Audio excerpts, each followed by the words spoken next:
นี่คือสัจจะนี่คือความจริงของชีวิตผู้เป็นพ่อเป็นแม่ได้จัดงานศพให้ลูก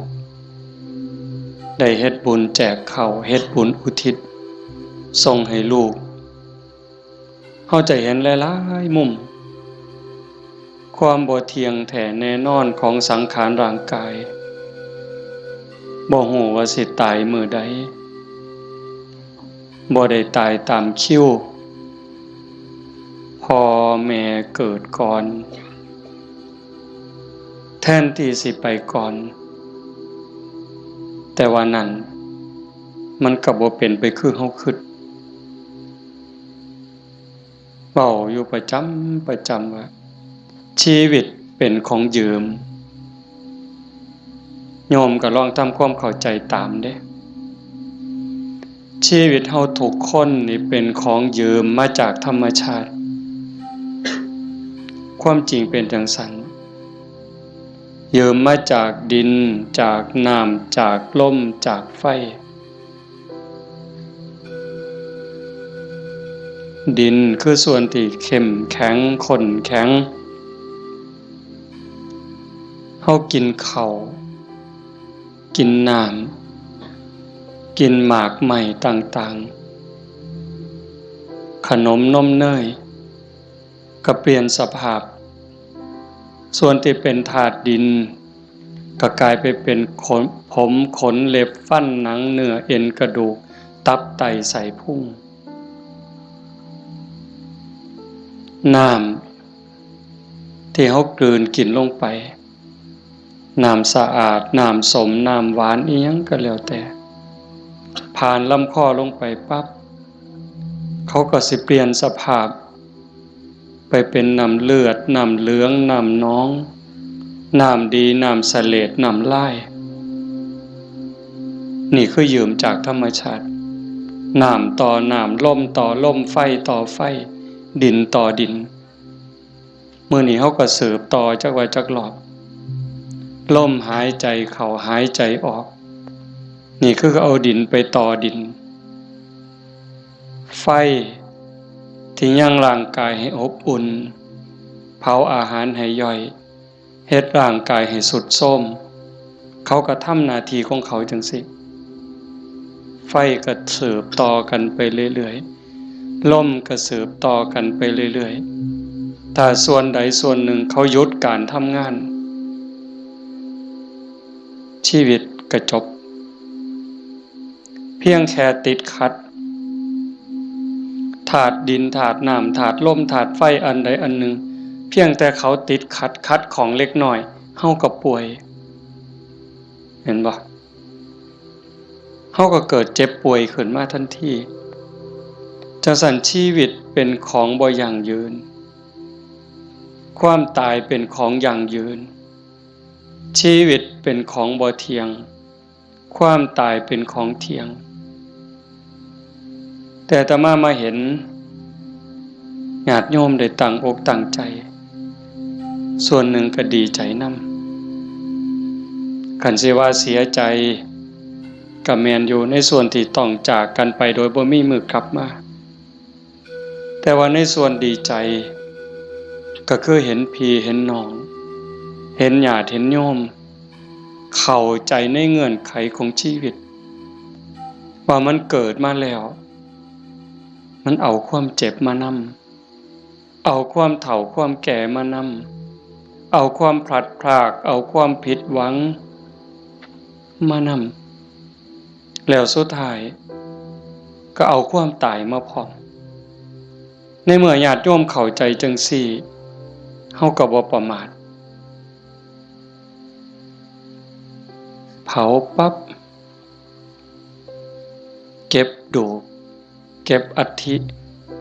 เฮาก็ถือโอกาสทำบุญอุทิศเลยบ่ในใจอาตมาก็สนับสนุนจริงๆการทำบุญอุทิศเลยนั้นเป็นการทรงอย่างเร็วให้ได้ใส่ได้สอยจริงๆมันก็บ่ต้องลงทุนลงแรงใส่เงินใส่ทองอีหยังหลายหลวง แล้วก็บ่แม่นเฮ็ดเทื่อนี้กันแล้วโยมสามารถเฮ็ดได้ซุมื้อนี่เว้าถึงการเฮ็ดบุญเด้คันเฮาบ่เข้าใจเพิ่นก็เฮ็ดถือของเพิ่นอยู่ปู่ย่าตายายแต่ว่าบางเทื่อมันโดนโพดอันนี้เฮาเว้าแบบตาบ่เห็นแต่เว้าด้วยเหตุผลคำสอนของศาสนาถ้าสมมติว่าผู้ที่ตายจากโลกนี้ไปตกทุกข์ได้ยากลำบากลำบนรอคอยกองบุญกองกุศลจากญาติผู้อยู่เบื้องหลังเฮาก็ว่าแต่บ่พร้อมบ่ทันมีเงินบ่ทันพร้อมถ้าปีหน้าก่อนถ้าปีฮื้อก่อนเป็นจังได๋พอเฮาบ่แน่ใจว่าผู้จากไปนั้นไปไสบุญก็มีบาปก็มีเพิ่นก็คือเฮาก็คือเพิ่นโยมก็คืออาตมาก็คือโยมบ่ต่างกันเด้บาปบุญเกิดจากความคิดเกิดจากคำเว้าเกิดจากการกระทำที่ถึงพร้อมด้วยเจตนาบางเทื่อก็ดีบางเทื่อก็ร้ายบางเทื่อก็ผิดบางเทื่อก็ถูกเฮาบ่สามารถสิยับยั้งตนเองได้ในคราวที่ใจดีด่าก็บ่เครียดเคยเป็นบ่โยมในคราวที่เฮาใจดีไผสิด่าก็บ่เครียดสิตีก็บ่เครียดแต่คราวที่หงุดหงิดหนหวยยิ้มใส่ดีๆเฮาก็หงุดหงิดเขาเว้านำดีๆก็หาเขาเว้าใส่หาว่าเขาย่อเย้ยนั่นคือจิตเศร้าหมองจิตบ่เป็นปกติจังสันชีวิตมันจังมีผิดมีถูกมีบุญมีบาปมีดีและบ่ดีในเมื่อจากไปเฮาก็บ่แน่ใจว่าผู้จากไปนี่ไปไสขันบ่ทันถึงความเป็นพระอริยเจ้าชั้นโสดาบันขึ้นไปนรกก็มีสิทธิ์เปรตก็มีสิทธิ์อสุรกายก็มีสิทธิ์สัตว์เดรัจฉานก็มีสิทธิ์มนุษย์ก็มีสิทธิ์เทวดามีสิทธิ์พรหมมีสิทธิ์จังซั่นถ้าเฮารอคอยไปเป็นเดือนเป็นปีหรือหลายปีถ้าเกิดญาติบุคคลอันเป็นที่รักที่จากไปตกทุกข์ได้ยากได้พบใดภูมิใดก็แล้วแต่รอคอยบุญกุศลที่ผู้อยู่เบื้องหลังสิเป็นพ่อแม่พี่น้องสามีภรรยาลูกเต่าเราหลานส่งไปให้บ่เฮ็ดบ่ส่งล่ะสิเป็นแนวใด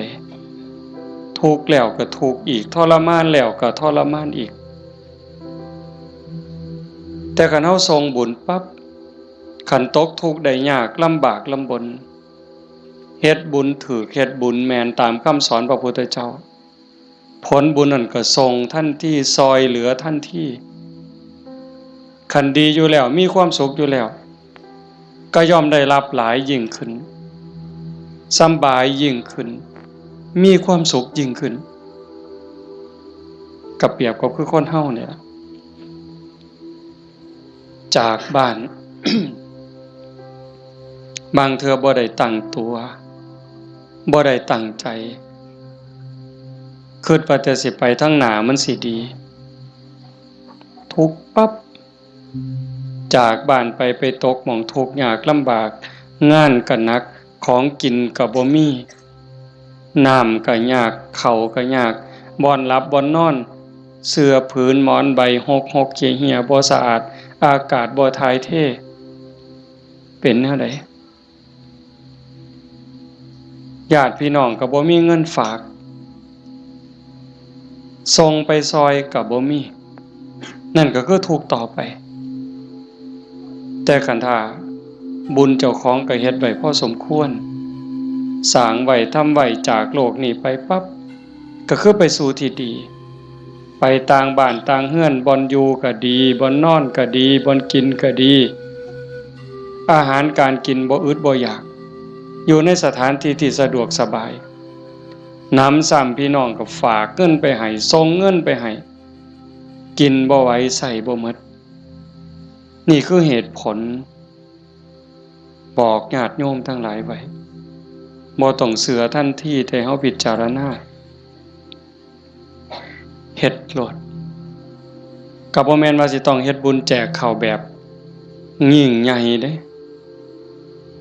เฮาตักบาตรอันนี้ก็อุทิศคือกันเด้สมมุติว่าคือมื้ออื่นนี่มื้อแลงคือตอนนี้บ่มีหยัง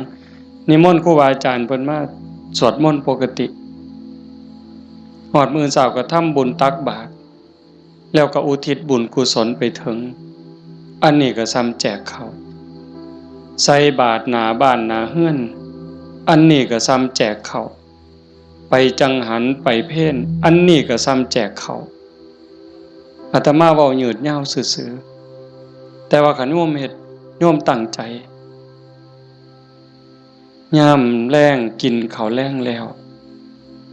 ก่อนหลับก่อนนอนผู้เป็นลูกเป็นหลานเด้ผู้เป็นสามีเด้ก่อนหลับก่อนนอนไหว้พระอรหังสัมมาสวากขาโตสุปฏิปันโนเนี่ยคันทำวัดใดก็ทำคันทำบ่ใดก็เอาซ้ำนี่จากนั้นก็ตั้งนะโม3จบสวดอิติปิโสใดก็ดีคันสวดบ่ใดก็ซ้ำตั้งนะโม3จบแล้วก็นั่งสมาธิตั้งใจนั่งสมาธิคือเฮาเฮ็ดอยู่ตอนนี้สงบจิตสงบใจยืดกายตรงดำรงสติให้มั่นเฉพาะหน้าหายใจเข้าหูหายใจออกหูสิใส่พุทโธก็ได้ยุบหนอพองหนอก็ได้คือบ่ต้องใส่หยังบ่ต้องว่าอันใดบ่ต้องคิดอันใดมีสติหูเพียงแค่ลมเข้าลมออกลมหายใจเข้ามันกระทบที่ปลายจมูกผู้บางคนกระทบที่ริมฝีปากผู้บางคนลมชัดเจนที่ซ่านดังลมเข้ามันสิเย็นจักหน่อยลมออกมันสิอุ่นจักหน่อยเฮาก็หูอยู่ซ้ำนั้นหลับตาเบาๆเฮ็ดใจสบายหายใจเข้าหูหายใจออกหูได้5 นาที10 นาทีคันยิ่งหลายเท่าใดแห่งจะดีได้จัก30 นาทีโยมลองเบิ่งเด้มันเป็นบุญยอดบุญที่เว้าเนี่ยคันเฮาสิเฮ็ดบุญแจกข้าวตามธรรมเนียมตามประเพณีเหตุข้องที่บ้านเมืองเพิ่นพาเฮ็ดเลี้ยงเหล้าเลี้ยงยาขาหมูขางัวจ้างหนังจ้างหมอลำหมดเป็น400,000 500,000เว้าซื่อๆหมดเงินเป็น400,000 500,000แบบว่ามาเลี้ยงหนังจ้างหนังจ้างหมอลำเลี้ยงเหล้าเลี้ยงยาหมดเป็น400,000 500,000บ่ได้บุญหลายซ้ำนั่งสมาธิ5 นาทีสำดอกไม่ออกด้วยเหตุผลของธรรมความเป็นจริงที่องค์สมเด็จพระบรมศาสดาสัมมาสัมพุทธเจ้าสอนไว้หมดเงิน400,000 500,000หรือหมดเป็นล้านบ่ได้บุญหลายซ้ำนั่งสมาธิ5 นาทีเด้1บุญเกิดกับเฮาโยมเฮ็ดบุญเฮ็ดหยังก็ตามเสียบุญอุทิศให้โยมไม่ออกท้องใบมื้อนี้คือกัน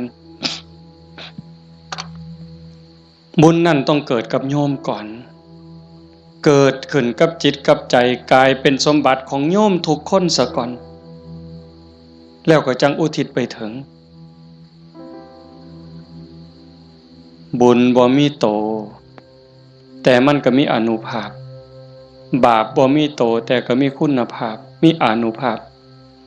บุญส่งเสริมให้เกิดความสุขเกิดความสะดวกสบายเกิดความเจริญรุ่งเรืองในชาตินี้ในชาติหน้าได้สมหวังดังใจอันนั้นย้อนบุญ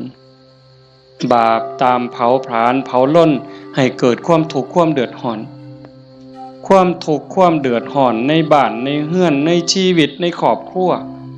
เฮ็ดให้เกิดความผิดหวังนั่นให้โยมเข้าใจว่าผลของบาปทั้งหมดแต่สิ่งเฮ็ดให้เกิดความสุขเกิดความสบายอกสบายใจลูกดีผัวดีเมียดีขาทาสบริวารคนรอบข้างเป็นคนดีมีศีลมีธรรมไว้เนื้อเสื่อใจสุขภาพแข็งแรงอายุมั่นคนยืนบุญทั้งหมดเฮาสิเฮ็ดบุญอุทิศให้ญาติให้ผู้ใดก็แล้วแต่บุญต้องเกิดกับจิตกับใจเฮาก่อนคือกันกับเฮาสิเอาขนม เอาเงินเอาทองเสื้อผ้าหนาแพร่เครื่องใส่ไม้สอยหยิบยื่นให้คนที่เฮาอยากให้สิเป็นไผก็ตามที่เฮาอยากให้เพิ่นเฮาก็ต้องมีของสิ่งนั้นในมือเป็นกรรมสิทธิ์เด็ดขาดของเฮาจะเอาขนมให้เอาเงินให้เอาหมักไม้ให้พ่อแม่พี่น้องลูกเต้าเหล่าหลานเฮาต้องมีขนมมีเงินมีทองมีหมักไม้เป็นสมบัติส่วนตัวเป็นกรรมสิทธิ์ของเฮาโดยเด็ดขาดจังสิสามารถหยิบยื่นให้ลูกให้หลานให้พ่อแม่พี่น้องบุคคลที่รักจังสิได้บุญคือกันต่างกันกับแก้วแหวนเงินทองบักไม้บักไหลจักหน่อยคือแก้วแหวนเงินทองบักไม้บักไหลนั่นเฮาให้แล้วมันหมดให้แล้วมันหมดแต่ว่าบุญนี่แห่งให้แห่งได้แห่งให้แห่งหลายแล้วก็บ่จำเป็นจะต้องยุ่งยากอีหยังหลายเป็นหยังจังเว้าหลายแต่บุญเนี่ยเพราะว่าบุญมันเป็นที่เพิงพระพุทธองค์เพิ่นบอกว่าปุญญานิปะละโลกัสสมิงปฏิทาหนติปานินังเพราะเหตุว่าบุญนั้นเป็นที่พึ่งของสัตว์ทั้งหลายในโลกนี้ในโลกหน้าพร้อมทั้งโลกต่อไปชี้แจงอีกนิดนึงบุญเป็นสื่อของความสุขความดีความงามความโล่งโปร่งเบาความสบายอกสบายใจก็เกิดจากการคิดพูดทำในสิ่งที่ถูกต้องโยมเคยสุขคนเฮาคิดถูกต้องแล้วเว้าถูกต้องเฮ็ดถูกต้องสบายใจมีความสุขมีความเอิบอิ่มเฮาสบายใจแล้วยิ่งมันเป็นประโยชน์กับตัวเฮาเป็นประโยชน์กับพ่อแม่พี่น้องกับผัวกับเมียกับลูกกับหลานยิ่งเป็นประโยชน์กับคนหลายเท่าใดเฮาก็ยิ่งภูมิใจเท่านั้นนั่นคือบุญหลายเห็นปัจจุบันก็คือความสุขใจความปราบปลื้มใจความยินดีความเอิบอิ่มชาติหน้าเด้นำไปสู่สวงสวรรค์นำไปสู่พรหมขันบุญหลายได้เนี่ยใส่บุญกินบุญอยู่ทั้งสวรรค์ทั้งพรหมโดนปันใดน่านปันใดนั่นก็ขึ้นอยู่กับกำลังของบุญที่สร้างเมิดเวลาจากสวรรค์หรือจากพรหมกลับมาเกิดเป็นคนอีกขันกำลังบุญที่เฮ็ดที่ทำไว้มันหลายแม่นกลับมาเกิดเป็นคนอีกเถื่องาม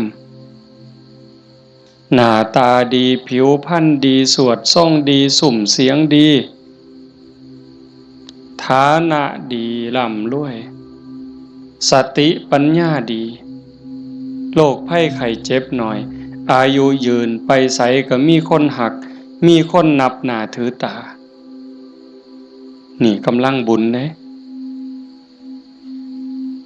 แต่คันถามมันตรงกันข้ามคิดก็คิดผิดเว้าก็เว้าผิดเฮ็ดหยังก็เฮ็ดผิดเฮ็ดแล้วปั๊บก็เป็นทุกข์ในปัจจุบันโยมก็เห็นอยู่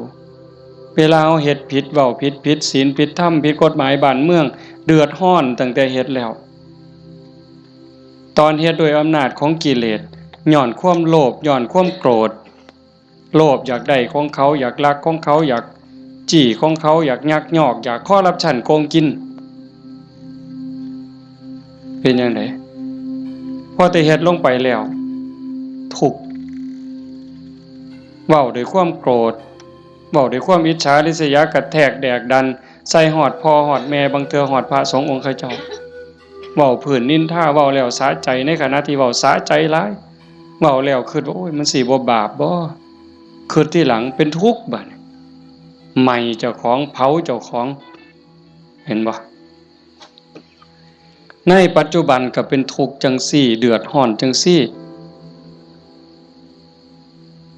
คันมันกว้างไปเท่าใดคนฮู้เท่าใดเขาก็เกิดความรังเกียจเกิดความบ่ไว้ใจเกิดความบ่นับถือ ไปไสก็บ่ได้รับการต้อนรับเพียงแค่เว้าบ่จริงเว้าบ่แม่นเท่านั้นขี้ตัวเป็นคนบ่ซื่อบ่สัตย์เขาก็บ่ไว้วางใจซ้ำนี้ก็เดือดร้อนแล้วเด้ปัจจุบันเด้นี่คันจากโลกนี้ล่ะตายลงไปล่ะพูนลงนรกพุ่นเปรตพุ่นอสุรกายพุ่นสัตว์เดรัจฉานพุ่นใส่บาปใส่กรรมเมิดแล้ว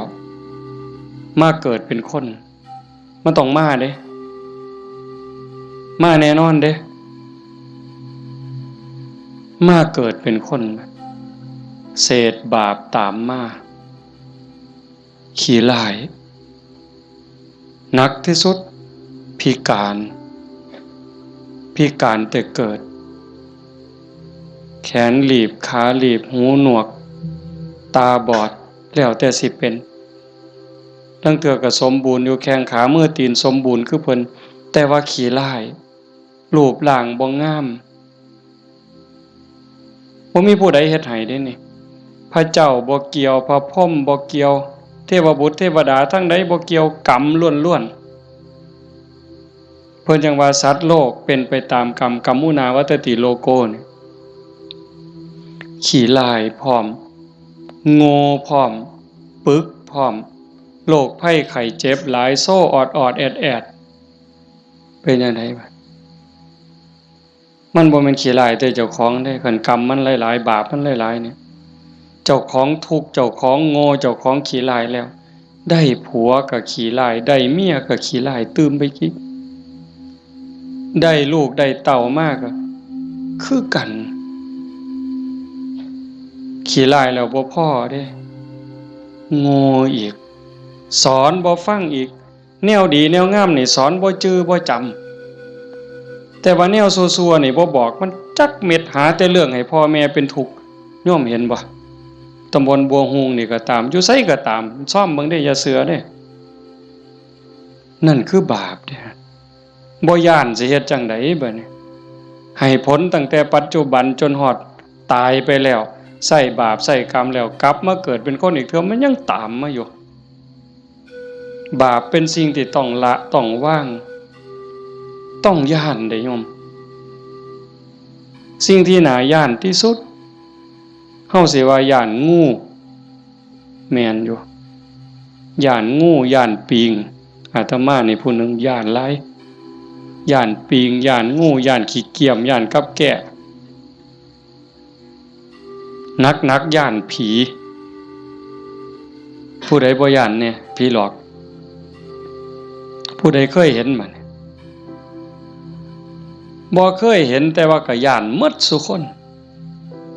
อันนี้ก็แนวหนึงเด้ย้านผีย้านตายย้านทุกข์แต่ว่าย้านบาปบ่ย้านเว้ย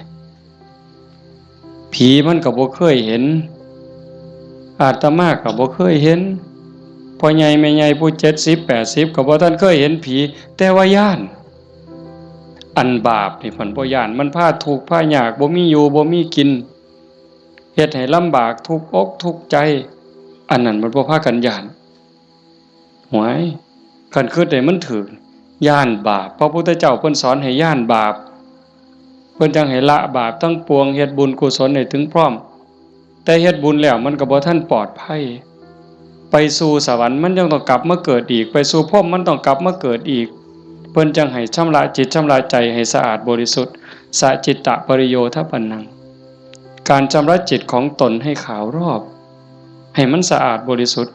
สิเดินจงกรมก็ได้สินั่งสมาธิก็ได้หรือแม้แต่เฮ็ดให้ใส่หน้าอยู่กลางทงกลางทาคันมีสติระลึกรู้ในอารมณ์ปัจจุบันฮู้ในอารมณ์พระกรรมฐานคันสมมุติว่าเฮาเบิ่งลมหายใจเนี่ยเฮ็ดหน้าอยู่ก็เบิ่งลมได้ย่างน้ำก้นงัวก้นข้วยก็เบิ่งลมหายใจได้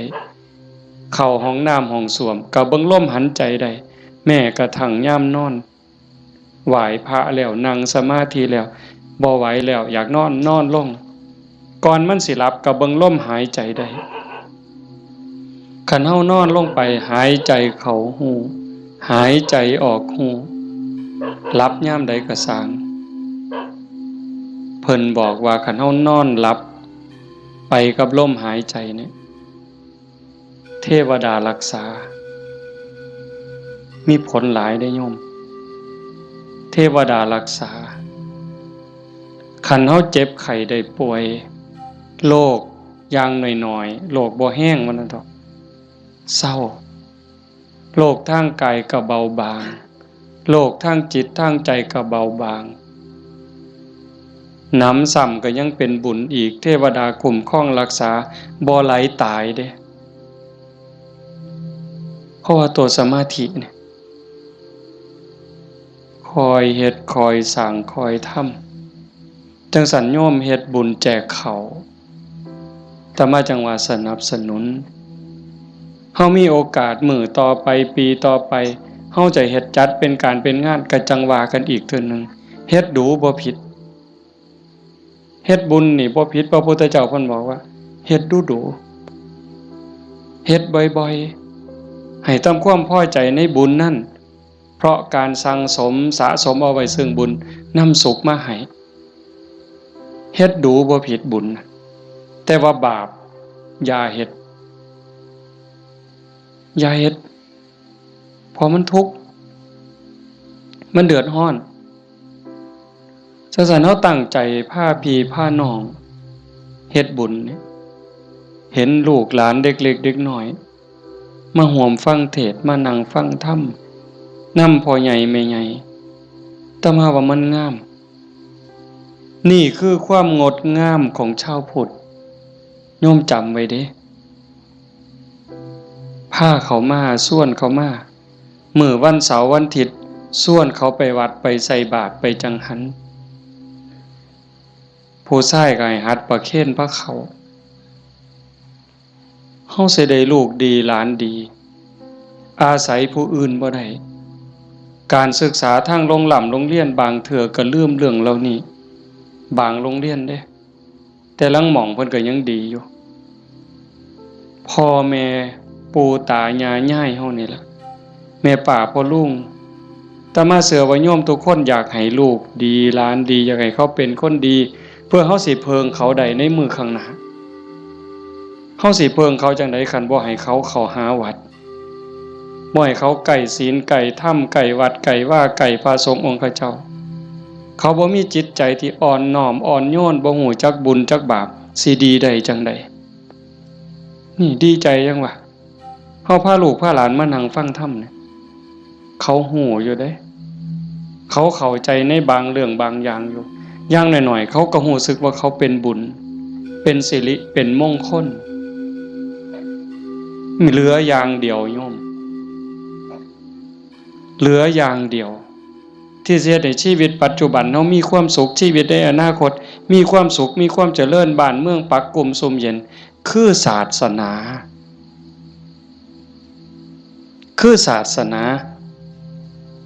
เรื่องกฎหมายนี่โยมเลิกยังเพิงบ่ได้ 100% ยิ่งพวกนักการเมืองสสต่างๆเศร้าเว้านำเลยพวกนั้นเพิงบ่ได้เข้าหาประโยชน์ใส่ตัวเขาต่างหากหักเข้าจริงๆบ่เป็นพี่เป็นน้องเขาจริงๆบ่บ่มีดอกคันเขาหักเข้าจริงๆนะหักบ้านหักเมืองจริงๆเขาต้องเฮ็ดสวัสดิการให้เฮาได้หลายบ่ต้องเอาของมาแจกดอกบ่ต้องเอาเงินเอาทองเอาเขาเอาของมาให้เฮาดอกพูนเขาไปสภาพพุ่นนำความทุกข์ความเดือดร้อนเฮาไปเว้าเป็นเรื่องเป็นราวต่อสู้เพื่อให้เกิดความมั่นคงในการเป็นอยู่ของพี่น้องประชาชนแต่นี่เฮาบ่เห็นมีแต่ไปเถียงกันอยู่คนละมุมก็เถียงอย่างเดียวมุมนั้นเฮ็ดถูกกูก็สิเถียงเฮ็ดผิดก็สิเถียงเฮ็ดถูกก็สิเถียงนั่นคือเขาบ่ได้หวังประโยชน์กับเฮาแต่สิ่งที่เฮาเพิงได้คือศาสนาวัดว่าอารามครูบาอาจารย์หลวงปู่หลวงตามื้อใดครูบาอาจารย์บ่หวังดีกับเฮายามมื้อเช้า ไหว้พระทำวัดสวดมนต์กับแผ่เมตตาสัพเพสัตตาสัตว์ทั้งหลายที่เป็นเพื่อนทุกข์เกิดแก่เจ็บตายแผ่เมตตาแล้วก็กรวดน้ำอุทิศบุญกุศลบ่มีที่สุดบ่มีประมาณยามเช้ามาบิณฑบาตคือแม่โยมสิไปวัดไปจังหันไปเพลให้พรเพิ่นบ่ได้ให้เล่นเด้สัพพิติโยนั่นคือเอาจิตเอาใจเอาความหวังดีปรารถนาดีอุทิศให้ยิ่งได้เจริญสมาธิเจริญภาวนาจิตสงบจิตมีพลังโยมหูเองเนี่ยโยมทุกคนหูเองเนี่ยนั่งฟังอาตมาเว้ามานี่มัน30นาทีแล้วโยมฟังอาตมาเทศน์มา30นาทีคนที่ตั้งใจนั่งสมาธิฟังแต่แรกสิรู้สึกว่าตอนนี้กายเบากายโยมเบาใจโยมเบาใจมันสงบใจมันมีกำลังใจโยมเริ่มมีความสุขลึกๆเนี่ยพิสูจน์ได้ในคำสอนพระพุทธเจ้ามันบ่ได้ล้าสมัยอีกยังท่านสมัยล้ำสมัยไปอีกล้านปีพุ่นโยมเป็นพยานเด้อาตมาบ่ได้เว้าเอาเองเด้ทุกคนที่นั่งสมาธิฟังธรรมน้อมจิตน้อมใจลงสู่กระแสธรรม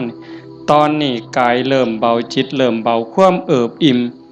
รู้สึกปลื้มใจในตนเองมันเกิดนี่คือบุญเนี่ยแต่มาจังหวะแต่ตอนแรกโอ้ยอย่าว่าแต่500,000ต่อให้100 ล้านเฮ็ดบุญตามเขาว่าเนี่ยบ่มีเหล้าบ่มีบุญบ่มีเหล้าบ่เป็นบุญบ่ขาหมูขางัวบ่เป็นบุญบ่มีหนังบ่มีหมอลำบ่เป็นบุญ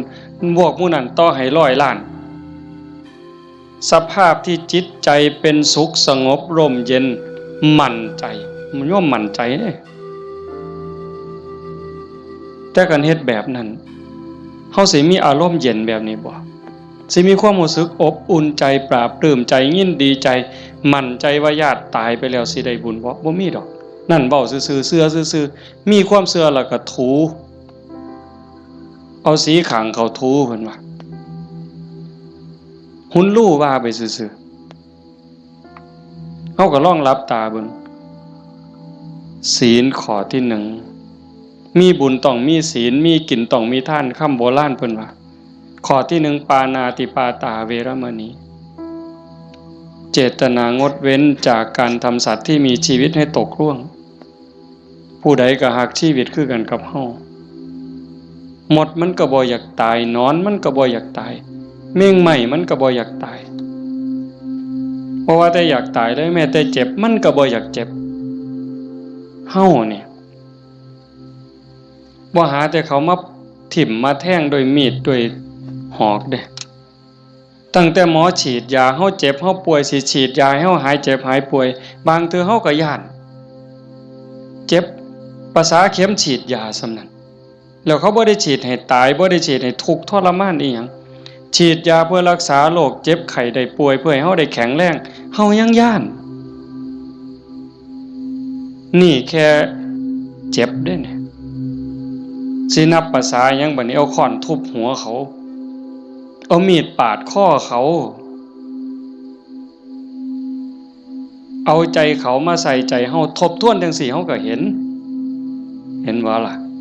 ข้อที่1ขาแล้วมันสิได้บุญมาแต่ไสบาปแล้วเลี้ยงเหล้าเลี้ยงยาข้อที่5ขาดไปอีกคันยิ่งมีหนังมีหมอลำมาอีหยังสิตามมาศีลข้อ3หลายๆคนอาจสิขาดย้อนงานบุญเฮา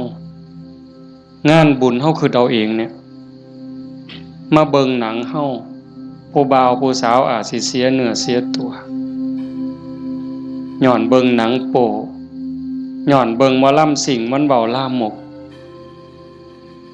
แม่นบ่แม่นไม่ออกบ่ออกทบทวนเอาเองอดีตหมู่เจ้าทบทวนเอาเบิ่ง หนังขาหนังแกงกินเหล้าเมายาแล้วตีกันตื้มบัดนี้เมาเหล้าแล้วเว้าเข้าป่าเข้าดงโกหกพกล่มใส่ลายป้ายสีศีลข้อ4เสียอีก1แล้ว3 4 5เสียข้อที่2มาเบิ่งหนังเฮามาเบิ่งหมอลำเฮากลับไปลักไก่นำทางไปต้มอีกต่างหากหมดอ้อยซอยเลยเฮาเป็นต้นเหตุของบาปเลยบัดนี้แต่กันเฮ็ดแนวนี้อันพวกมานั่งฟังเทศน์นี่เอาตั้งแต่เด็กน้อยจนฮอดผู้เฒ่านี่ผู้ใดคือสิไปขากบเนี่ยลบไปนี่ผู้ใดสิไปขากุ้งเนี่ยแล้วบ่มีคือสิโอ้ยลบมื้อนี้ลักบักนาวนำทางดอกเว้ยมีบ่แล้วสิไปผิดผัวผิดเมียเขาดอกคิดก็บ่กล้าเฮาเชื่อมั่นแล้วเด้บาปมีบุญมีชาติหน้าชาติก่อนมีนรกสวรรค์มีเฮ็ดดีๆจริงเฮ็ดชั่วๆจริงผู้ใดเฮ็ดอันใดได้อันนั้นหว่านพืชเช่นไรได้ผลเช่นนั้นเห็นบ่สิไปผิดผัวผิดเมียไผมันสิไปกล้าซั่นบ่สิไปเว้าตัวคนสิไปยู่ให้คนผิดกันสิไปเว้าปากพร่อยๆมาสิกล้าบาปมันอยู่นำเจ้าของเนี่ยเฮ็ดบาปก็ได้บาปเฮ็ดบุญก็ได้บุญมันอยู่นำเจ้าของนี่สิไปดื่มเสพเครื่องดองของเมาเฮ็ดให้เจ้าของเสียสุขภาพกายเสียสุขภาพจิตเสียเงินเสียทองเฮ็ดให้ขาดความเคารพนับถือเฮ็ดให้เด็กน้อยมันดูหมิ่นดูแค้นเฮาบ่แม่นคนโง่ปานนั้นเห็นบ่เฮาเห็นสภาพบุญเด่นๆอยู่จังซี่ไม่เป็นตาภูมิใจอะโยมคันสิเว้าเนาะคันบุญโยมบ่หลายเนี่ยโยมบ่ได้เกิดเป็นคนบ่ได้เป็นมนุษย์คันบุญบ่หลายพ่อบ่ได้เกิดเป็นคนไทยดอกโยมบ่ได้เกิดในผืนแผ่นดินไทยบ่ได้เกิดใต้ร่มใบบุญของนายหลวงเด้บุญบ่หลายพ่อบ่ได้นับถือพระพุทธศาสนานับถือพุทธศาสนาแล้วบุญบ่หลายพ่อบ่ได้เกิดในบ้านที่มีวัดมีครูบาอาจารย์เอิ้นเข้าหาศีลหาธรรมบ่มีกัลยาณมิตรบ่มีพี่มีน้องที่ฮักศีลฮักธรรมนำกันบ้านโน่นตุนเฮาก็สิบ่ใหญ่ปานใดจักหลังคา85คันเฮาบ่ฮักศีลฮักธรรมคันบุญบ่หลายเฮาบ่มาโฮมกันหลายปานนี้หลายคนก็อาจสิล้าสิเมื่อยตั้งแต่โยมไม่ออกท่องใบเพิ่นจากไปมางานศพมื้อนี้ก็หมดมื้อวานก็หมดมื้อเอาไปเผาเฮ็ดเวียกเฮ็ดงานแหน่ยามกลางคืนมาก็มาฟังครูบาอาจารย์เพิ่นสวดมนต์มานั่งเป็นหมู่เป็นพวกกันยามกลางเว้นก็ไปเฮ็ดเวียกเฮ็ดงานมื้อนี้มาโฮมกันได้ปานนี้ห่อขนมข้าวต้มถามว่ามันล้าบ่เมื่อยบ่เมื่อยเด้แต่เฮาก็กัดแขวกัดฟันมานั่งฟังเทศน์มาร่วมเอาบุญนำกันให้ทุกคนเข้าใจว่าทุกคนคือเจ้าภาพบ่แม่นแต่พ่อแม่กับสามีกับลูกหลานเด้ทุกคนคือเจ้าภาพอาตมาก็คือเจ้าภาพผู้หนึ่งเจ้าภาพอันใดเฮามาร่วมบุญสร้างบุญร่วมกันพระพุทธเจ้าเพิ่นบอกว่าเฮาทุกคนเนี่ยโยมเคยตกนรกมาเมื่อเคยเป็นเปรตเป็นอสุรกายเป็นสัตว์เดรัจฉานเป็นเทวดาเป็นพรหมเป็นมนุษย์เกิดมานับชาติบ่ถ้วนเปรตลิงเล่ไล่แมงใหม่ที่มันตอมหลอดไฟกบเขียดตั้งแต่นรกอเวจีไปไล่ตั้งแต่นรกจนไปถึงภวคพรหมบ่มีสัตว์โตใดบ่มีจิตวิญญาณดวงใดที่บ่เคยเกิดเป็นพ่อเป็นแม่เป็นพี่เป็นน้องเป็นผัวเป็นเมียเป็นญาติร่วมสายโลหิตเฮาเคยมาหมดแต่ว่าเฮาบุญหลายชาตินี้เนื่องจากว่าชาติก่อนๆพบก่อนๆเฮาเคยมีศีล5มีกุศลกรรมบท10ที่สร้างไว้ทำไว้พอสมควรจังส่งผลให้เฮาได้เกิดมาเป็นคนมาเป็นมนุษย์ผู้มีศีลละเอียดให้ทานไว้ดีรักษาศีลไว้ดีเจริญสมาธิไว้ดี รูปร่างหน้าตาผิวพรรณฐานะสติปัญญาจังดีจังงามกลัวกันเป็นขันเป็นตอนนั่นคือพลังบุญของเจ้าของจังสันโยมไม่ออกท่องใบสาสังที่เพิ่นจากไปตะมาว่ากลับบ้านเก่าบ่ได้ตายดอกเมื่อบ้านเก่าอีหยังเมื่อบ้านเก่าดินเมื่อบ้านเก่าลมเมื่อบ้านเก่าไฟเมื่อบ้านเก่าน้ำเมื่อบ้านเก่าเพราะว่าเฮายืมเขามายืมจากธรรมชาติยืมจากดินน้ำลมไฟมาปั่นเป็นเนื้อเป็นตัวเมื่อเวลาเขาก็มาเอาขึ้นโยมเคยยืมเสียมไทบ้านบ่เคยยืมเสียมเคยยืมมีดเคยยืมบักจกเคยยืมขอดหน่อยเคยยืมขาดบ่ยืมเพิ่นมาเนี่ยสิสัญญาก็ตามบ่สัญญาก็ตามลางเทื่อเฮาสัญญาว่ายืมไปจักมื้อเนี่ยแต่เฮาเอามาเพิ่นก็ว่าเอาไปซะเอาไปใส่จักมื้อก็เอาไปตอนนั้นเพิ่นบ่ทันจำเป็นถ้าเกิดเฮาเอามาฮอดเฮือนปั๊บเพิ่นเกิดมีเรื่องจำเป็นขึ้นมาด่วนๆเพิ่นมาเอาขึ้นโอ้ข่อยเอามาเฮ็ดซะก่อนเด้อข่อยจำเป็นแล้วเฮาก็ว่าโอ้ยข่อยยืมของเจ้ามาตัวเฮาสิไปว่าจังได๋ต่อรองจังได๋บ่ได้เด้มันของเพิ่นคือยืมเงินยืมทองเขานี่แหละยืมมาใส่หนี้บ่ยืมมาซื้ออยู่ซื้อกินหยังก็แล้วแต่ฮอดวันเวลาบางเทื่อบ่ทันฮอดยิ่งบ้านนอกเฮายืมแบบพี่แบบน้องบ่ได้สัญญาอีหยังกันพ่อหน้ายามใดเพิ่นก็ทวงลางเทื่อเพิ่นบ่ทวงเฮาก็เกรงใจ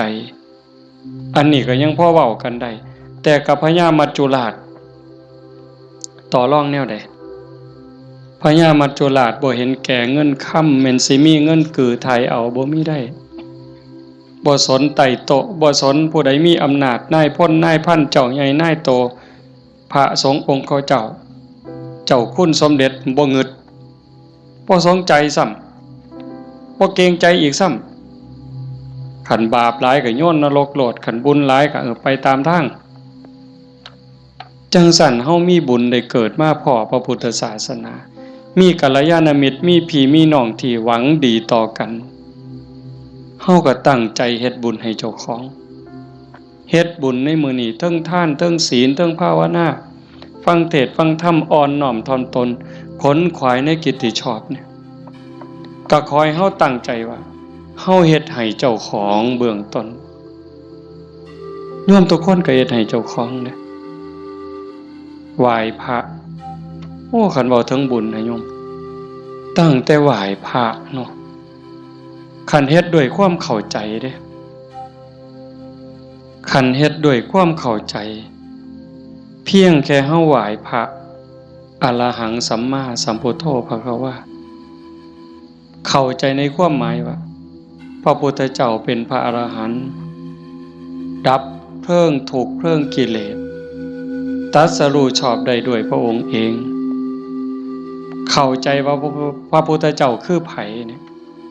แล้วก็กราบลงไปบุญมหาศาลหลายก็สร้างโบสถ์เป็นหลังบุญไม่ออกห่วยเว้าไปปื้ออีกเด้คันสร้างโบสถ์บ่เข้าใจเฮ็ดโบสถ์แข่งกันถือกระสอบไปหาเหลี่ยไล่ได้เงินมากก็ขายน้ำทางในกินเหล่าเนี่ยเพราะเป็นประโยชน์สู่เฮาเฮ็ดจังซี่บ่ได้สัมอรหังสัมมาสวากขาโตภควตาธัมโมพระธรรมเป็นสิ่งที่พระผู้มีพระภาคเจ้าตรัสไว้ดีแล้วถูกต้องแล้วงดงามแล้วเป็นไปเพื่อดับทุกข์ในคำสอนพระพุทธเจ้าเข้าใจจังซี่แล้วกราบลงไปงามๆโอ้ยสำนี้ก็พ่อโยมสุปฏิปันโนภควโตสาวกสังโฆ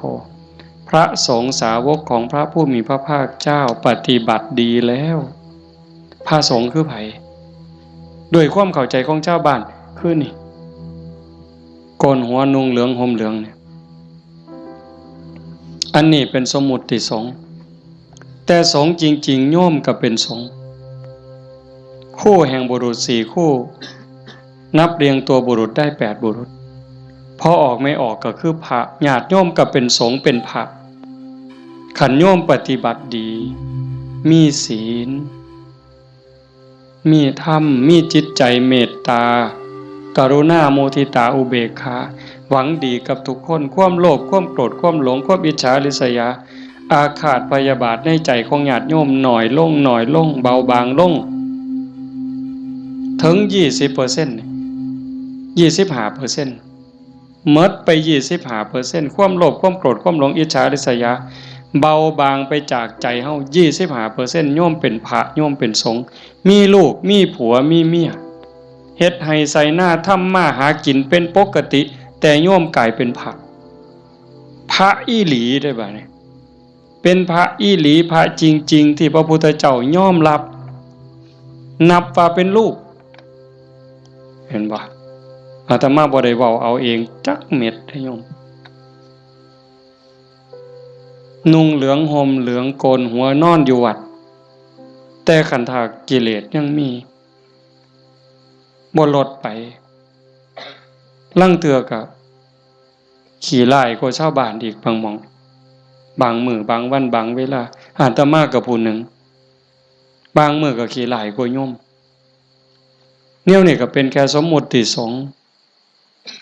บ่ท่านเป็นที่ยอมรับของพระพุทธเจ้าพระสงฆ์ปฏิบัติดีปฏิบัติซื่อตรงตามคำสอนพระพุทธเจ้าบ่คดบ่ง้อบ่ออกนอกทางปฏิบัติเพื่อออกจากทุกข์มีชีวิตเพื่อกำจัดกิเลสหายใจเข้าก็เพื่อกำจัดความเห็นแก่ตัวหายใจออกก็ทำลายความเห็นแก่ตัวนี่ล่ะเฮ็ดหยังก็พอดีพองามหวังประโยชน์กับคนอื่นหวังดีกับคนอื่นเมตตาต่อผู้อื่นทำลายความเห็นแก่ตัวให้น้อยลงทำลายแค่ความเห็นแก่ตัวให้มันเบาลงบางลงหน่อยไปนี่คือสงฆ์ปฏิบัติสมควรแก่การต้อนรับแก่การกราบไหว้ทั้งเถื่ออาตมาเนาะเวลาที่หูสึกว่าเจ้าของบ่ดีโยมกราบซ้ำเอาหอกเอาดาบแทงยิ่งโยมศรัทธาเท่าใดแห้งแต่เป็นตาย้านผู้เฒ่าผู้แก่หัวขาวหัวค่อนสิเอาบักไม้ให้กราบแล้วยกใส่หัวลับตาพูน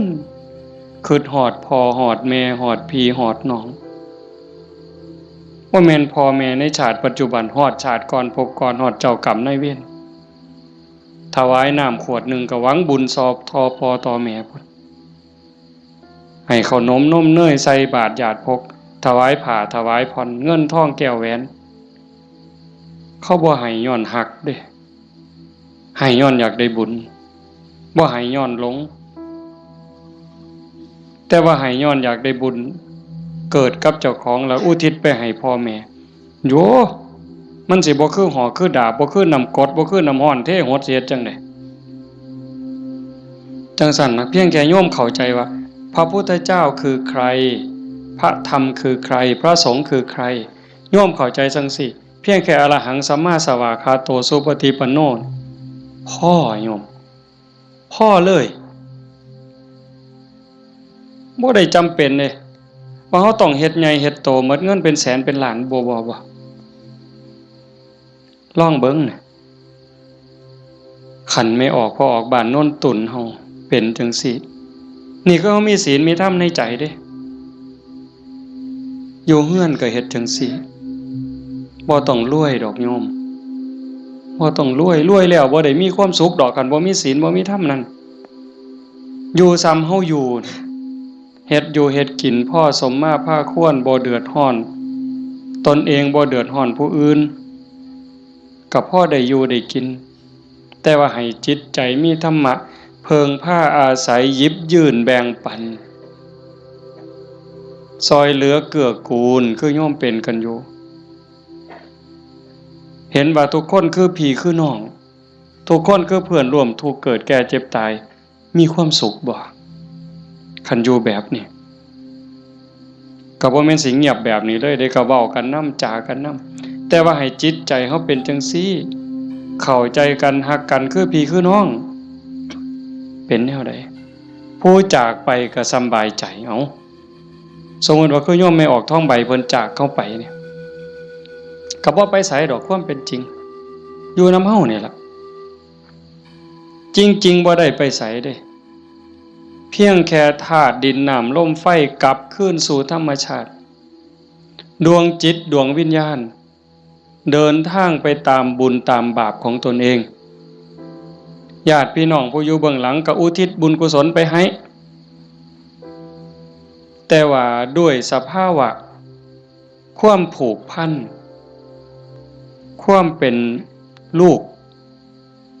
เพิ่นเป็นลูกของพ่อใหญ่ท้องม้าแม่ใหญ่ที่พ่อแม่ก็สิ้นไปแล้วแม่นบ่อ๋อเฮาตั้งใจเฮ็ดบุญอุทิศไปนำเนาะแต่มาเข้าใจผิดเอาก็บ่เป็นหยัง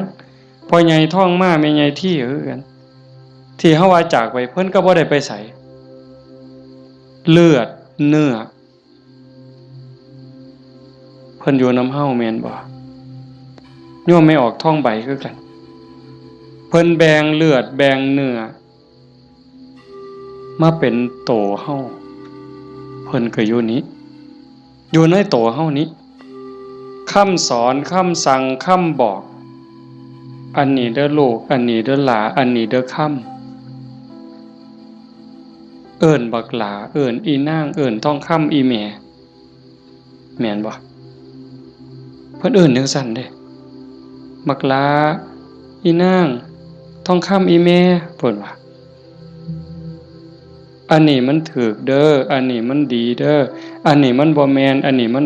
บ่ถูกอย่าพากันเฮ็ดมันบาปอย่าเว้าจังซั่นมันบาป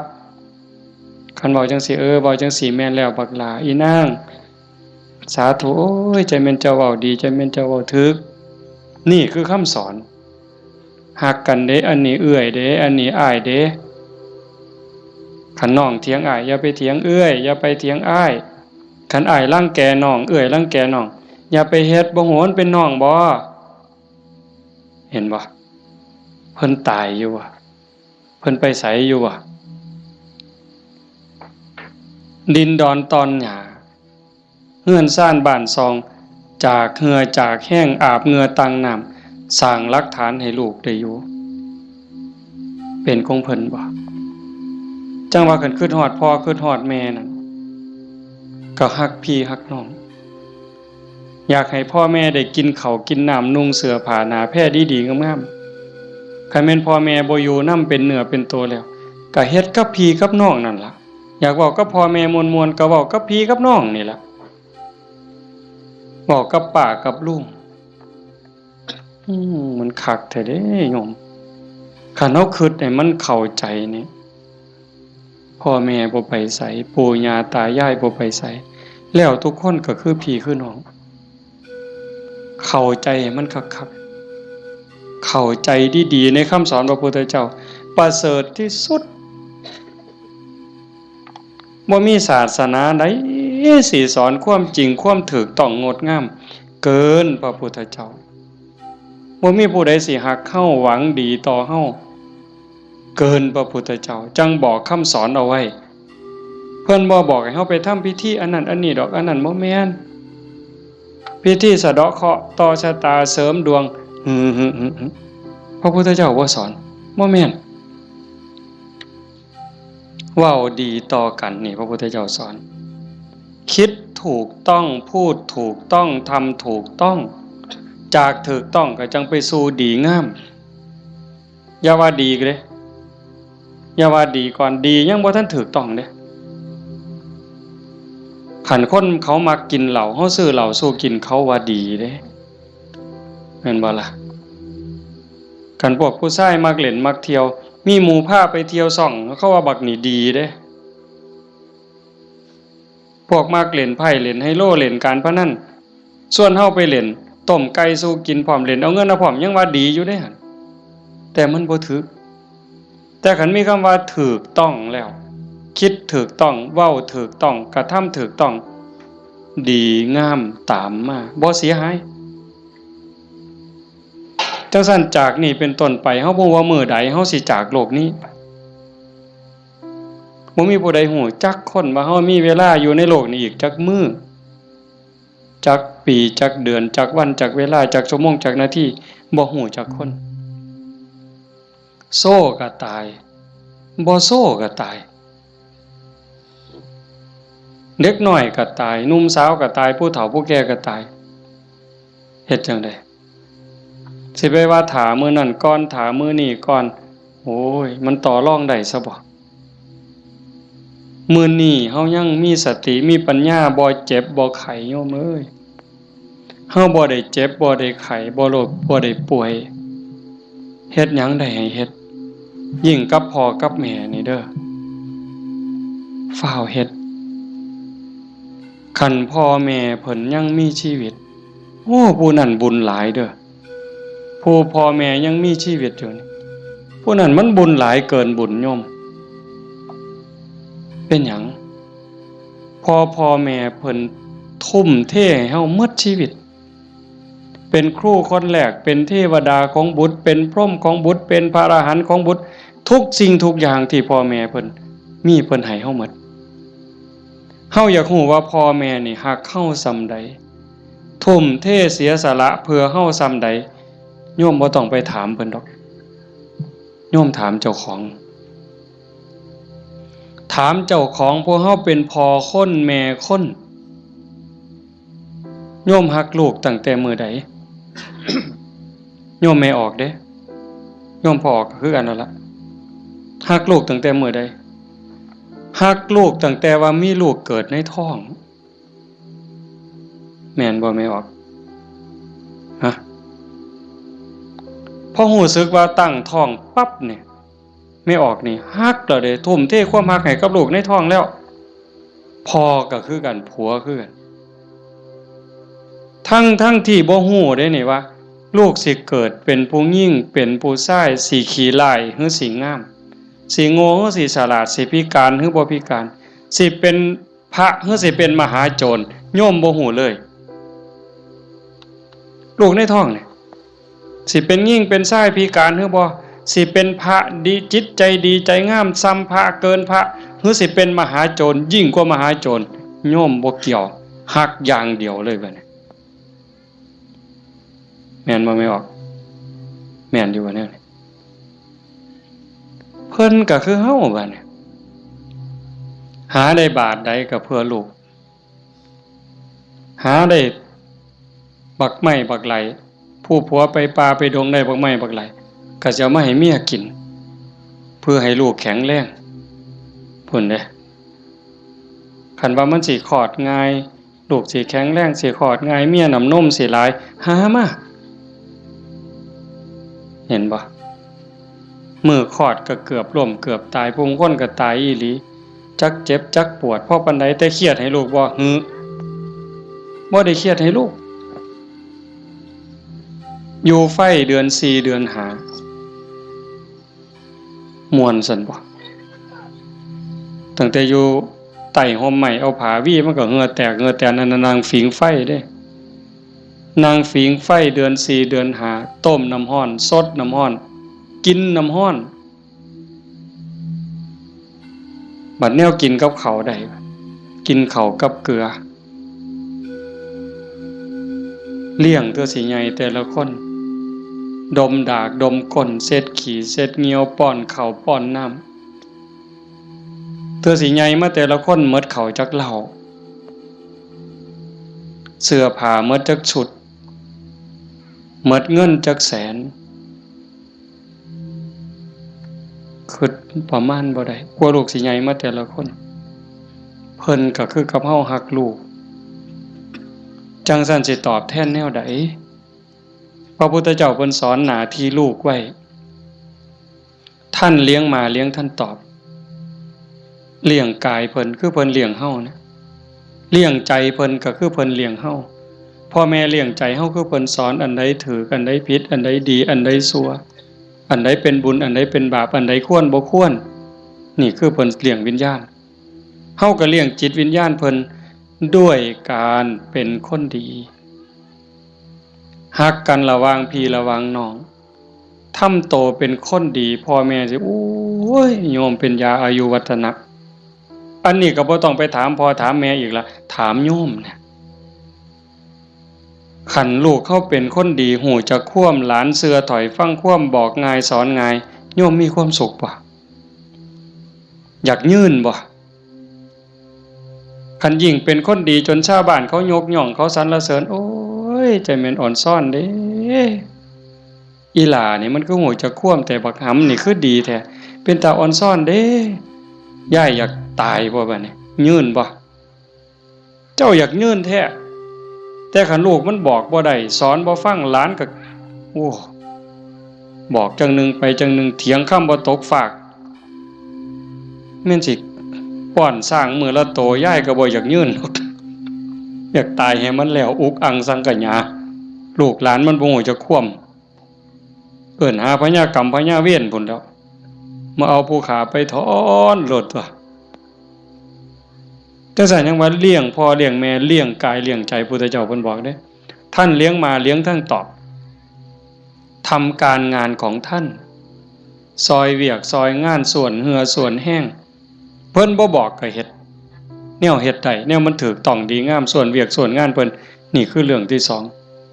ท่านเลี้ยงมาแล้วเลี้ยงท่านตอบทำกิจการงานของท่านรักษาวงตระกูลมิให้ตกต่ำอันนี้หน้าที่ลูกเด้รักษาวงตระกูลอย่าให้ตกต่ำอย่าเอาชื่ออย่าเอานามสกุลนี่ไปไว้นำตำรวจอย่าเอานามสกุลนี่ไปอยู่โรงอยู่ศาลอย่าเอานามสกุลนี่ไปอยู่คุกอย่าให้เขาดูหมิ่นดูแค้นโอ้ยซุ่มนั้นบ่เพิ่นว่าเป็นจังได๋คันลูกสาวก็บ่รักนวลสงวนตัวไปเที่ยวทั่วทิพย์คันลูกชายก็นักเลงจักกินเหล้าเมายาจักฆ่าจักยาเสพติดอีหยังลักศกจกหอขาคนตีคนนี่ก็รักษาวงตระกูลบ่ได้คนเขาก็ดูถูกดูหมิ่นดูแค้นพ่อแม่ปู่ย่าตายายขายหน้าขายตาลูกติดคุกพ่อแม่ก็ติดนำติดบ่ไม่ออกว่าโตอยู่นอกคุกแต่ใจไปอยู่คุกคันลูกบวชพ่อแม่ก็บวชนำพุ่นโตอยู่ทงพุ่นแต่ว่าใจอยู่วัดเห็นบ่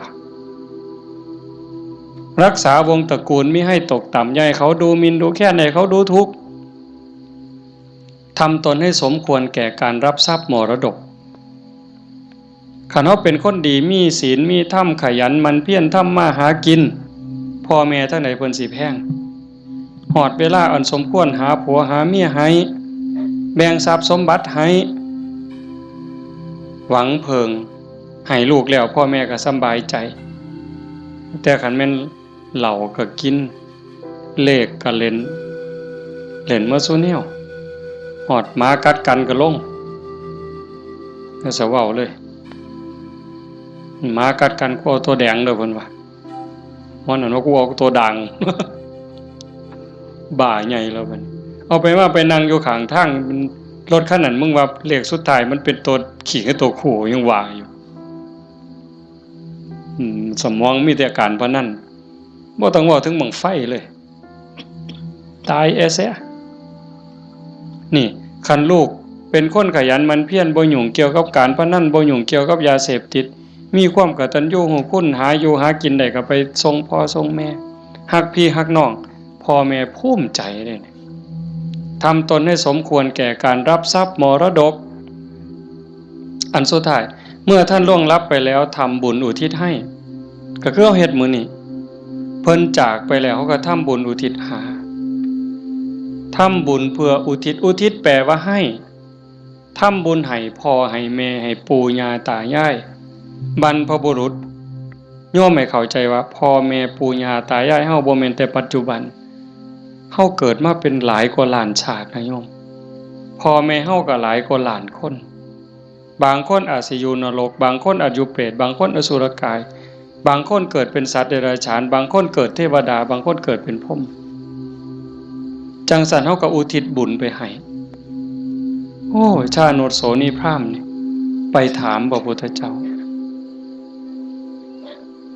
ขันโยมปวดขากับพริกเด้อแต่มาอยากให้มันได้ประโยชน์ได้หลายมันพอมีแห้งเบากับเบาจริงๆหนังมานำรดอยากนอนเมื่อยกูสิเทศได้บ่น้อมาเห็นญาติโยมเรียบร้อยมันเลยมีแห้งตายก็สร้างมันเถาะมันดีใจอะโยมอีหลีเด้บ่แม่นปากหวานเนี่ยอยากเห็นจังซี่แหมคันเป็นแนวนี้ประเทศไทยมันก็อยู่ได้ชาโนดโสนีพราหมณ์นี่เพิ่นทำบุญดูๆทำบุญบ่อยๆแต่ทำนอกศาสนาดอกบางเทื่อก็ทำในพุทธศาสนาบางแล้วก็บ่ทันเข้าใจหยังหลายไปกราบทูลถามพระพุทธเจ้าข้าแต่พระองค์ผู้เจริญข้าพระองค์ทำบุญบ่อยๆเฮ็ดบุญบ่อยๆแล้วอุทิศให้กับญาติที่ล่วงลับอยากรู้ว่าญาติของเก่ากับผมนี่สิได้บุญบ่พระพุทธเจ้าเพิ่นบอกว่าดูก่อนพราหมณ์มันแล้วแต่ฐานะแล้วแต่ฐานะนั้นแนวใดเพิ่นก็เลยขอให้พระพุทธเจ้าอธิบายให้ฟังพระพุทธเจ้าว่ามันก็มีหลายองค์ประกอบแห่งเด้1ล่ะญาติของเฮาที่ตายจากไปเขาไปไสคันไปตกนรกก็บ่ได้ทันทีนรก457หลุม457ขุมเนี่ยนรกพ่อแม่เฮาไปตกนรกก็บ่ได้ทันทีมีแต่การทรมานสิได้ก็ย้อนเพิ่นฮู้เรื่องแล้วก็อนุโมทนาสาธุด้วยความยินดีก็จังสิได้2คันไปเกิดเป็นเปรต12ชนิดได้บุญทันทีที่รอคอยอยู่นำเฮานี่ถ้าเอาทันทีนี่ปรตโตปชีวี1 12นี่ได้1แต่อีก11ต้องรอคอยได้รู้เรื่องรู้ราวอนุโมทนาสาธุจังได๋อสุรกายคือกันสัตว์เดรัจฉานเป็นหยังแน่ล่ะนั่นเฮาอยู่นั่นก็พ่อแม่เฮาคือกันผัวเมียเฮาคือกันชาติหนึ่งภพหนึ่งบ่เว้าเล่นได้โยมเขาบ่ได้เลยนะฮู้เรื่องบ่เนี่ยเฮาว่าเอากวดน้ำรับพรหมอหน่อยมันสิตั้งใจรับพรนำเฮาบ่บ่ฮู้เรื่องเด้กินนู่นฮู้บ่แมงไม้ฮู้บ่ปูปลาฮู้บ่แล้วบ่ฮู้ได้บ่ได้เด้เนี่ยเขากินหยังเขาก็กินอาหารของเขาเทวดาล่ะขันเขาหูสาบอนุโมทนาเขาก็ค่อนข้างจะหูได้พรหมก็คือกันสุดท้ายก็สอบไปพุทธเจ้าเพิ่นบอกว่านอกจากญาติที่ล่วงลับจากไปแล้วอยู่ในภพภูมิที่สมควรได้ทันทีเขาได้แล้วอีกอย่างหนึ่งของที่ทำบุญเป็นบุญบ่ขาเข้ามาบ่ลักมาบ่คดโกงมาบ่ในขณะที่ให้ก่อนให้หลังให้เจ้ามีความยินดีเจ้ามีศรัทธามีความภูมิใจจริงบ่พุ่นเด้แล้วผู้รับทานเจ้าเป็นไผมีศีลบ่มีธรรมบ่เพิ่นก็จังไล่มาตั้งแต่สัตว์เดรัจฉานแต่มาเทศดูๆโยมฟังในวิทยุก็สิได้ยินมันได้บุญอยู่ดอกซ้ำแม่ครัวนี่ส้มแม่ครัวนี่ล้างถ้วยล้างซ้ำก่อนสิเทน้ำล้างถ้วยล้างซ้ำล้างหม้อลงในดินลงขี้สิกไม่ออกตั้งใจว่าสาธุเด้อน้ำล้างถ้วยล้างซ้ำเนี่ยมันมีรสชาติอาหารปนไปกับน้ำซึมลงไปในดินให้พวกสัตว์อยู่ในดินพวกไส้เดือนต่างๆให้มันกินได้อยู่ได้กินแล้วให้มันมีความสุขกายสุขใจซ้ำนี่ก็ได้บุญนับประมาณบ่ได้ได้บุญหลายก็ไล่ขึ้นมาจากสัตว์เดรัจฉาน100เทื่อพันเทื่อบ่ได้บุญหลายเท่ากับให้คนผู้บ่มีศีลขี่เหล้าเมายาขี่ลักขี่ป่นตีหัวหมาด่าแม่คนได้หลายกว่าให้กับสัตว์เดรัจฉานจังซั่น100เทื่อพันเทื่อให้คนขี่เมาบ่มีศีลบ่มีธรรม100เทื่อพันเทื่อบ่ได้บุญหลายเท่ากับให้ผู้มีศีล5เทื่อเดียวเห็นบ่บัดนี้เป็นหมากเป็นผลแล้วเด้ให้กับคนมีศีล500เทื่อพันเทื่อบ่ได้บุญหลายเท่ากับให้คนมีศีล8 แม่ขาวพ่อขาวแม่ชีเทื่อเดียวให้ผู้มีศีล800เทื่อพันเทื่อบ่ได้บุญหลายเท่ากับให้เน้นผู้มีศีล10เทื่อเดียวให้เน้นมีศีล10 100เทื่อพันเทื่อบ่ได้บุญหลายเท่ากับให้พระผู้มีศีล227เทื่อเดียวให้พระผู้มีศีล227 100เทื่อพันเทื่อบ่ได้บุญหลายเท่ากับให้นักบวชนอกศาสนาที่เขาข่มกิเลสได้ให้นักบวชนอกศาสนา100เทื่อพันเทื่อที่เขาข่มกิเลสข่มราคะได้บ่ได้บุญหลายเท่ากับให้พอออกไม่ออกเฮาผู้มีศีล5ก็ตามศีล8ก็ตามที่บำเพ็ญประพฤติปฏิบัติหวังเป็นพระโสดาบันเทื่อเดียวไล่บัดนี้จากโสดาปัตติมรรคไปสู่โสดาปัตติผลสกิทาคามีมรรคไปสู่สกิทาคามีผลสติคามีผลไปสู่อนาคามีมรรคอนาคามีผลจากอนาคามีมรรคอนาคามีผล100เทื่อพันเทื่อก็บ่ได้บุญหลายเท่ากับให้อรหันตมรรคคือผู้ปฏิบัติเพื่อเป็นพระอรหันต์เทื่อเดียวอรหันตมรรค100เทื่อพันเทื่อก็บ่ได้บุญหลายเท่ากับให้อรหันตผลคือผู้สำเร็จอรหันต์แล้วเทื่อเดียวให้พระอรหันต์100เทื่อพันเทื่อก็บ่ได้บุญหลายเท่ากับให้พระปัจเจกพุทธเจ้าเทื่อเดียวพระปัจเจกพุทธเจ้าตรัสรู้คือพระพุทธเจ้าเก่งคือกันหมดผิดอย่างเดียวคือสอนบ่เป็นตรัสรู้เองโดยชอบบางครั้งบางคราวนี่อยู่นํกันเป็นพันเป็นหมื่นได้โยมแต่ว่าสอนบ่ได้ตั้งศาสนาบ่ได้สร้างบริวารมาให้กับพระปัจเจกพุทธเจ้า100เทื่อพันเทื่อบ่ได้บุญหลายเท่ากับให้พระสัมมาสัมพุทธเจ้าเทื่อเดียวพระสัมมาสัมพุทธเจ้าคือพระพุทธเจ้าเฮานี่ล่ะเจ้าชายสิทธัตถะมาเป็นพระพุทธเจ้านี่เพิ่นสอนคนตั้งศาสนาได้ให้พระสัมมาสัมพุทธเจ้า100เทื่อพันเทื่อบ่ได้บุญหลายเท่ากับให้สงฆ์ให้คณะสงฆ์ที่มีพระพุทธเจ้าเป็นประธานเห็นบ่ให้สงฆ์ที่มีพระพุทธเจ้าเป็นประธาน100เทื่อพันเทื่อก็บ่ได้บุญหลายเท่ากับสร้างวิหารเทื่อนึงสร้างวิหาร100หลังพันหลังถวายพระพุทธเจ้าก็บ่ได้บุญหลายเท่ากับให้ธรรมะสอนธรรมะเห็นบ่นี่อาตมาได้บุญหลายอยู่เด้ที่อาตมาบ่ตายนี่มันก็ย้อนบุญตัวนี้เด้ให้ธรรมะเป็นฐานชนะการให้ทั้งปวงอาตมากำลังเว้าธรรมะบอกธรรมะให้ธรรมะแล้วเจ้าภาพเป็นผู้นิมนต์มาเจ้าภาพติดต่อบ่ได้บอกโยมไม่ออกท้องสุขนิมนต์อาจารย์เนี่ยโยมไม่ออกท้องสุขก็ได้บุญตรงนี้นำมาเนี่ยเห็นบ่คันบ่เจ้าภาพบ่เสนอบ่อยากมีแนวนี้พี่น้องก็บ่ได้ฟังธรรมในขณะที่ฟังธรรมอยู่นี่พระเพิ่นบันทึกเสียงพร้อมเก็บไปเปิดวิทยุฮือดีบ่ดีเพิ่นกำลังถ่ายทอดสดอยู่เดี๋ยวนี้จังหวัดอุบลอำเภอสำโรงอำเภอวารินอำเภอเขืองในฟังนำเฮายโสธรมหาชนะชัยค่ำเขื่อนแก้วขอว่างฟังนำเฮาสุรินทร์โน่นหน้าไร่สำโรงทาบสังขะฟังนำเฮาเห็นบ่จากเจ้าภาพนิมนต์อาตมามาเว้าเนี่ยเพิ่นได้ยินนำเฮาหมดเฮาฟังกันอยู่นี่ประมาณ100แต่ฟังอยู่ทั้งบ้านเป็นพันบาดนี่บุญสิเอาซ้ำใดเจ้าถามเบิ่งสิเอาซ้ำใดเฮ็ดถูกเฮ็ดแม่นเนี่ยมันเป็นได้บุญนี่มันจะเอาไปใส่ได้นี่บ่ต้องลงทุนหลายซ้ำเห็นบ่ทำบุญอุทิศให้โยมเฮ็ดอุทิศส่งไปหอดไปถึงชาโนโสนิพพานเพิ่นถามจังซี่ล่ะพระพุทธเจ้าอธิบายผู้รับท่านวัตถุท่านใจผู้ให้แล้วผู้จากไปอยู่ไสถามไปถามมาเพิ่นก็สอจอกหลอกแจกแหลกเพิ่นจะเข้าใจเนาะพระพุทธเจ้าว่าได้เฉพาะญาติได้ทันทีคือญาติที่เป็นปรัตถตูปชีวีชาโนโสนิพพานมันก็เลยถามสอเข้าไปว่าข้าแต่พระองค์ผู้เจริญถ้าเกิดว่าญาติของข้าพระองค์ไม่ได้ไปเกิดเป็นปรัตถตูปชีวีบุญนี้จะไปไหน พระพุทธเจ้าเพิ่นก็เลยว่าแบบอาตมาว่ามานี่ตั้งแต่สัตว์นรกไปเขาก็รอคอยบุญถ้าเขารับรู้รับทราบอนุโมทนานำเขาก็ได้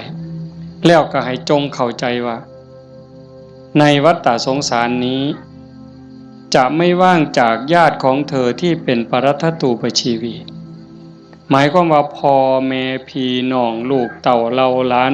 สามีภรรยาในอดีตชาติก่อนๆพบก่อนๆผัวเฮาเมียเฮาญาติพี่น้องพ่อแม่เฮาที่ไปเกิดเป็นปรัตถตูปชีวียังมีอยู่เพราะว่าพ่อแม่เฮาบ่แม่นผู้นี้ชาตินี้อย่างเดียวทั้งสัญโยมเฮ็ดบุญมื้อนี้ส่งไปฮอดพ่อแม่ในอดีตสามีพี่น้องลูกเต่าเราหลานในอดีตพร้อมแต่มื้อนี้ปารภโยม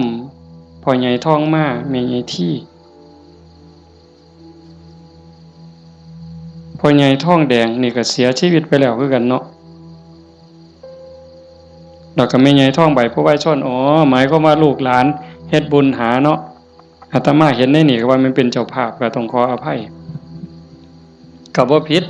เพิ่นก็ฮู้จักและเข้าใจแล้วล่ะถือว่าญาติโยมเฮ็ดถูกเฮ็ดแม่นเด้อาตมาก็บ่ให้จบเพียงส่ำนี้ผู้ไปทำมาหากินกรุงเทพกรุงไทยแม่นเฮาบ่ได้ใส่บาตรบ่ได้ทำบุญก่อนหลับก่อนนอนไหว้พระนั่งสมาธิเด้อแม่นบ่ไปกรุงเทพจักคนนี่แม่นบ่เบิ่งท่าทางมาแต่กรุงเทพเนี่ยผู้อยู่บ้านใส่บาตรคันมื้อใดมันยากก็ใส่บาตรหน้าเฮือนคันมื้อใดมันพอไปได้ก็ไปจังหันจังซี่นะก่อนหลับก่อนนอนก็ไหว้พระกราบพระก่อนหลับก่อนนอนเว้าจากันดีๆเด้เว้าจาดีๆอยู่ในบ้านในเฮือนนี่มันเป็นสิริมงคลเทวดาเฝ้าบ้านเฝ้าเมืองเฝ้าเฮือนเฝ้าซ่านเฝ้าที่เฝ้าทางเฮาเอิ้นว่าภูมิบ้านภูมิเฮือนเพิ่นได้ยินเฮาเว้ากันดีๆเว้ากันม่วนๆเทวดาก็ดีใจอาจสิเป็นพ่อเฮาปู่เฮาย่าเฮาแต่อดีตก็ได้เห็นเฮาเว้าดีจากันดีเพิ่นก็อยากได้บุญนำเป็นจังได๋รักษาบ้านรักษาเฮือนเฮ็ดหน้าบ่พอใดก็ได้มื้อนี้มีโยมผู้หนึ่งโทรศัพท์มาคุยกับอาตมาโอ้ยหลวงพ่อเพิ่นว่าโยมก็งึดอยู่เฮ็ดหน้าหว่านเข้าลงไปแรกๆเขากำลังงอกบ่ทันได้พอคืบจ่อยน้ำท่วมหว่านแรกๆน้ำท่วมบัดน้ำบกไปก็แล้งบัดแห้งใหม่พร้อมจักสิตายสิยังบัดฝนมาใหม่ก็บ่ค่อยได้ไปเบิ่งบัดไปเห็นบัดนี้ใบก็บ่เห็นมีแต่ห้วงเพิ่นว่าโอ้ยอันนี้จักแม่นบุญบอกกับผัวจักแม่นบุญเนาะเฒ่าเนาะเพราะว่าเพิ่นก็เฮ็ดแต่บุญนี่ลินี่จังแม่นบุญอีหลีลูกก็ฮู้จักความผัวก็ฮู้จักความกว่าเทวดาเพิ่นว่าอันนี้คือบุญเด้จังว่าเห็นพี่เห็นน้องลูกเต้าเราหลานเด็กเล็กเด็กน้อยเอ้าไปเหี่ยวจักเทื่อแล้วมันหลบมานั่งอยู่คือเก่านี่เฮาแต่ออกไปจักเทื่อมันหลบมานั่งคือเก่านี่คันบุญบ่หลายมันนอนปะง่องส่วนได้หนีไปนอนแล้วไปเบิ่งโทรทัศน์แล้วนี่คือบุญหลายเด้อพากันเลี้ยงลูกเอาศีลเอาธรรมเลี้ยงฝากโยมจักหน่อยยากก็อดเอาลำบากก็อดเอาอดเว้าดีอดคิดดีอดทำดีกับพี่กับน้องกับบ้านกับเมืองไปอยู่ไสก็อย่าสร้างปัญหาคันเฮาเป็นคนมีศีลมีธรรมอดกั้นจักหน่อยความรักความเมตตาก็เกิดแผ่เมตตาดูๆเด้หวังว่าในใจนี่ตั้งความรู้สึกในใจว่าทุกคนคือพี่คือน้องแล้วก็แม่นอีหลีซ้ำยังเว้าแต่ตอนต้นพระพุทธเจ้าเว้าซ้ำได้ว่าในวัฏฏะสงสารนี้ไม่มีใครเลยที่ไม่เคยเป็นพ่อเป็นแม่เป็นพี่เป็นน้องเป็นญาติร่วมสายโลหิตเป็นสามีภรรยากันมาก่อนทุกคนนั่งอยู่นี่แม่นหมดจังซั่นสิเครียดให้กันเฮ็ดหยังสิสร้างกันเฮ็ดหยังเอารัดเอาเปรียบกันเฮ็ดหยัง อีกบ่โดนก็สิไปไผไปมั่นแล้ว จังสันเวลาอยู่น้ำกันนี่เอาบุญน้ำกันดีละเบาดีน้ำเขาก็ได้บุญแล้วคิดดีต่อเขาก็ได้บุญแล้วเฮ็ดดีทำดีต่อเขาก็ได้บุญแล้วเอาบุญน้ำกันอย่างอาตมาเบามันบ่จบว่างั้นเฮ็ดดีก็พอกับแม่พ่อแม่มีผู้เดียวในปัจจุบันคันเพิ่นตายนี้จากแล้วอยากเฮ็ดดีน้ำเพิ่นก็บ่ได้เฮ็ดอยากเว้าดีน้ำเพิ่นก็บ่ได้เว้าอยากหาข้าวแซ่บๆให้เพิ่นกินก็บ่ได้จังสั่นอยากให้เพิ่นกินหยังก็ให้เพิ่นกินซะอย่าจะไปจุดเทียนซะก่อนจังเอิ้นกินเด้บ่ได้กินเด้นั่นอยากเว้าดีๆน้ำเพิ่นก็เว้าตอนเพิ่นได้ยินอย่าจะจุดธูปเพิ่นอีแม่เอ้ยฟังเทศเด้อพี่บ้าแนวนั้นบ่ทันคิดว่าเพิ่นเสร็จขี้เฮาจักเถื่อจำบ่ได้มื้อนี้ถามโยมว่าผู้ใดท่านเสร็จขี้ให้พ่อให้แม่เนี่ยแล้วเพิ่นอาบน้ำเสร็จเนื้อเสร็จตัวให้เฮาจักเถื่อถามโยมว่าเสร็จให้เพิ่นจักเถื่อแล้วคือกันป้อนข้าวป้อนน้ำเพิ่นป้อนเฮาจักเถื่อเหยียดขาซอยลอยเอาลูกเหยียดขาไปนำแม่ลูกนี่คาแข้งนี่เนาะตีนอยู่กับตีนแม่แต่ว่าหัวหนุนเข่าย่ำเข่าปนกับกล้วยมกใบตองเหย้าจำได้อยู่บ่โยมหางซ่อนต้อยปั๊บใส่ปากต้อย4เทื่อ5เทื่อก็บ่ทันหมดอันน้อยๆนะหมดข้าวมกหมดเอามือจุ่มน้ำหยดป๊อกป้อนบ่ทันแล้วขี่พวดใส่ขาเครียดก็บ่เครียดจมก็บ่จมเซ้ยเห็นบ่มื้อนี้มีผู้ใดท่านได้เฮ็ดแน่อาตมาก็บ่ทันได้เฮ็ดคือกันเฮาสิเป็นหนี้บุญคุณเพิ่นส่ำใดจังซั่นเพิ่นจากไปแล้วแนวอยากเห็นแนวอยากหูสมมุติว่าจิตวิญญาณเพิ่นล่องลอยหูเห็นเฮาอยู่อยากเห็นลูกฮักกันอยากเห็นหลานฮักกันทุกข์ยากก็ซอยเหลือแบ่งปันคือพี่คือน้องอย่าใส่เฮ็ดคือบางซุ่มเด้บางซุ่มนี่จูงแขนกันขึ้นโลงขึ้นศาลจะแม่นเพิ่นเก่งหลายน้องกับอ้ายฟ้องกันบ่แล้วโอ้ยจะแม่นพี่พ่อแม่สิเป็นทุกข์หลายจังว่าเฮาบ่เอาแนวนั้นเด้อมื้อนี้สมควรแก่การเวลาใส่เวลามาชั่วโมงเกือบครึ่งอะโยม25นาที26นาทีก็เห็นว่าสมควรแก่การเวลาขออนุโมทนาสาธุ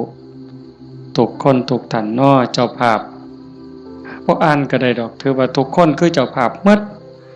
มื้อนี้เฮาตั้งใจอุทิศบุญกุศลที่เกิดที่มีส่งไปถึงดวงจิตวิญญาณของ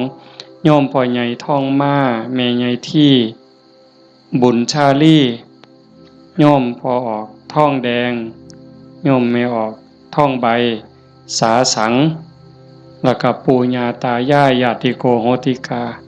ที่ล่วงลับจากไปแล้วตั้งแต่ชาติใดภพใดเวลาใดก็แล้วแต่มื้อนี้เฮาได้ตั้งใจอุทิศบุญกุศลส่งไปถึงท้ายที่สุดก็ขออาราธนาอ้างอิงอำนาจแห่งคุณพระศรีรัตนตรัยคุณของพระพุทธเจ้าพระธรรมพระสงฆ์และอำนาจแห่งบุญกุศลคุณงามความดีที่มีทั้งหมดทั้งมวลที่ญาติโยมทั้งหลายได้สร้างได้ทำนี้ส่งไปถึงดวงจิตวิญญาณของโยมพ่อใหญ่ทองมาแม่ใหญ่ที่บุญชาลีโยมพ่อใหญ่ทองแดงโยมแม่ใหญ่ทองใบสาสังให้ได้รับหูรับทราบถ้าสามารถรับหูรับทราบโดยตนเองก็จงอนุโมทนาสาธุรับเอา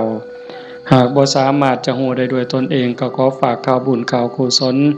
ที่ลูกเต่าเราหลานญาติพี่น้องได้สร้างได้ทำทั้งหมด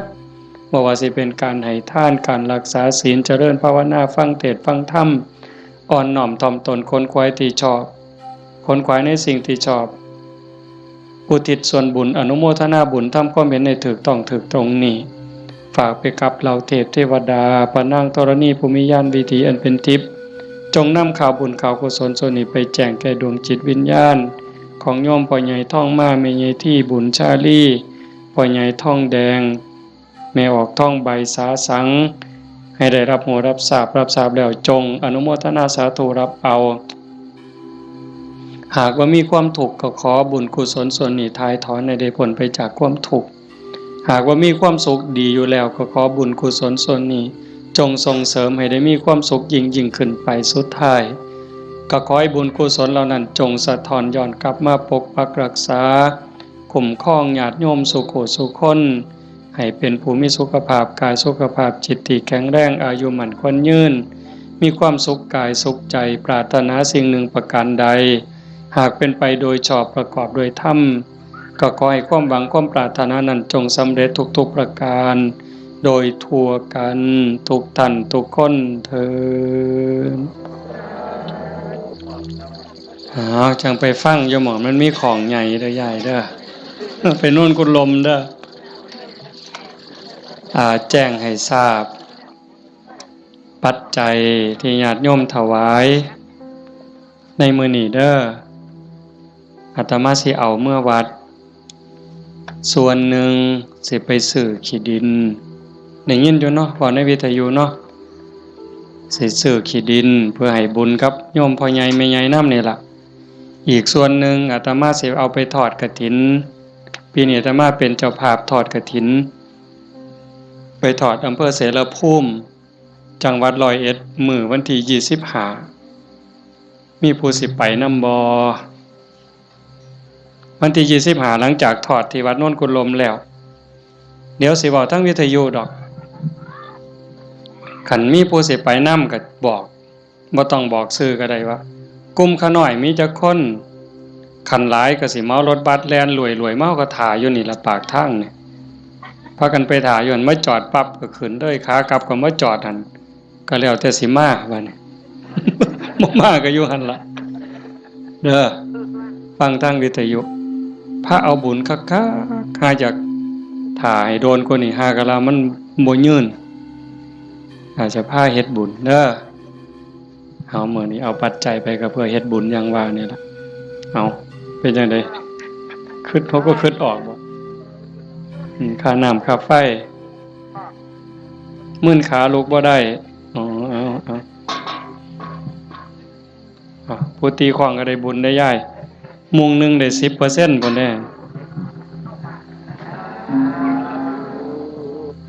อันนี้ค่าน้ำค่าไฟกับค่าวิทยุนำเนาะคันบ่มีค่าไฟก็บ่ได้ฟังเด้ขอบมีค่าไฟจังได้ฟังวิทยุเนาะเอาตั้งใจบัดนี้เตรียมน้ำทาไว้กวดมีน้ำทาใส่น้ำทาบ่มีน้ำทาก็ใส่น้ำใจพนมมือเฮ็ดจิตใจให้มั่นคงนิ่งๆจักครึ่งนาทีคือทอดพ่อใหญ่ท่องมาแม่ใหญ่ที่พ่อใหญ่ท่องแดงแม่ใหญ่ท่องใบแล้วก็ญาติโยมที่มาฟังธรรมนี่ล่ะเฮามีพ่อมีแม่อยากให้ผู้ใดได้บุญนำก็ตั้งจิตเป็นสมาธิคันยิ่งจิตเป็นสมาธิมั่นคงเท่าใดพลังบุญก็ยิ่งแห้งเท่านั้น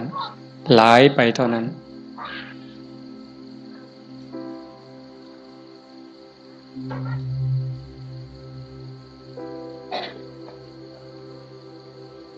ยะถาวาริวหาปุราปาริปุเรนติสาคารังเอวะเมวะอิโตทินังเปตานังอุปกัปปติอิจิตังปฏิตังตุมหังคิปเมวะสมิจจตุสัพเพปุเรนตุสังกปปาจันโทปนรโสยะถามณิโชติรโสยะถาสัพพิติโยวิวัชชันตุสัพพโรโควินัสสตุมาเตภวัตวันตรายโยสุขีทีขายุโกภวะอภิวาทนาสีริสนิจจังวุธาปจายโนจัตตารโอธัมมาวัฏันติอายุวันโนสุขังพลังภวตุสัพพมังคลังรักขันตุสัพพเทวตาสัพพพุทธานุภาเวนะสัพพธัมมานุภาเวนะสัพพสังฆานุภาเวนะสทาโสธีพระวันตุเต